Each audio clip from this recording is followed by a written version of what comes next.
Have you ever felt it? That persistent, quiet ache somewhere deep inside, even when everything on the surface appears just as it should be. Perhaps you've achieved the milestone society champions, collected the accolades, or built a life that looks impressive from the outside. Yet, in the hushed moments before sleep, a profound emptiness whispers, a sense of something vital missing. It's a feeling many of us know intimately, the subtle exhaustion that comes not from working too hard, but from performing too much. We learn, almost imperceptibly, to live for the gaze of others. From our earliest days, we are taught to seek approval, to conform, to excel, not just for the joy of it, but for the smile, the praise, the gold star.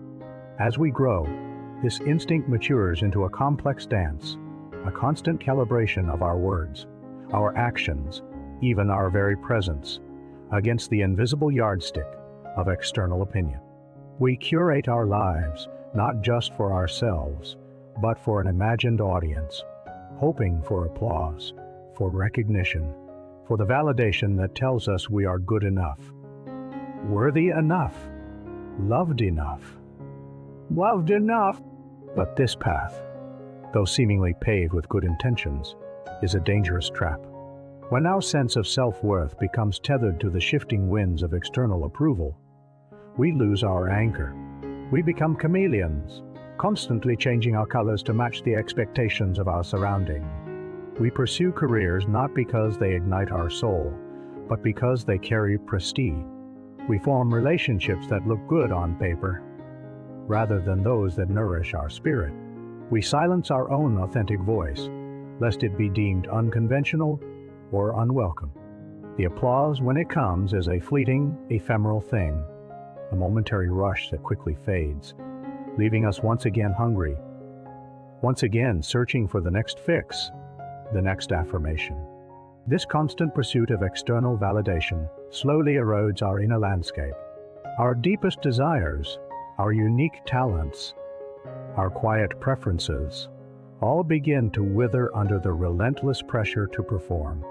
We forget who we are when no one is watching, because we've spent so long ensuring someone always is.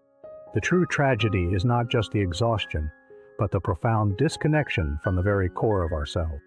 We become strangers in our own skin, living a life that feels vaguely borrowed, a role we play, rather than a being we truly are. The applause becomes a hollow echo, confirming a performance, but never truly affirming the soul behind the mask. Consider the energy it takes to maintain this elaborate performance, the constant vigilance, the careful crafting of an image, the fear of revealing any imperfection. It's like carrying an invisible weight, a burden of expectations that never truly lighten. What if we were to lay down that weight, even for a moment? What if we dared to step off the stage, to turn away from the spotlight, and simply be? This is not an act of selfishness, but an act of profound self-preservation. It is a slow, gentle turn inward, a deliberate withdrawal from the clamor of external voices to listen to the quiet hum of our own inner world. This journey back to ourselves begins with a simple question: what brings me joy, truly, when there is no one else to impress? What do I value when no one is watching? What truth beats in my own heart, independent of any external echo? It is a quiet rebellion, a reclaiming of personal sovereignty. It means learning to trust our own internal compass, to honor our own rhythms, to cultivate an inner garden where our authentic self can finally bloom without the pressure of performance. It means accepting that not everyone will understand, not everyone will approve, and that is not only okay, but necessary for our wholeness. To heal from the trap of applause is to consciously choose authenticity over approval. It means embracing our imperfections, recognizing them not as flaws to be hidden, but as unique textures that make us who we are. It means finding the courage to say no to things that drain us, even if they come with a promise of praise, and to say yes to things that nourish our spirit, even if they go unnoticed by the world. It's a process of quiet excavation, digging through layers of learned behaviors and external expectations to unearth the precious jewel of our true self. The peace that follows this journey is unlike any external triumph.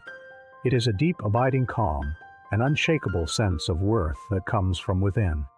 It's the feeling of returning home after a long, arduous journey, finding comfort and solace in the familiar embrace of your own being. When we stop living for applause, we free ourselves to live for purpose, for genuine connection, for the quiet joy of simply existing. We become rooted, unswayed by the fleeting judgments of others, our true north firmly fixed, guiding us not towards external recognition, but towards the profound and liberating acceptance of our authentic self. And in that acceptance, we find a wholeness that no amount of applause could ever provide.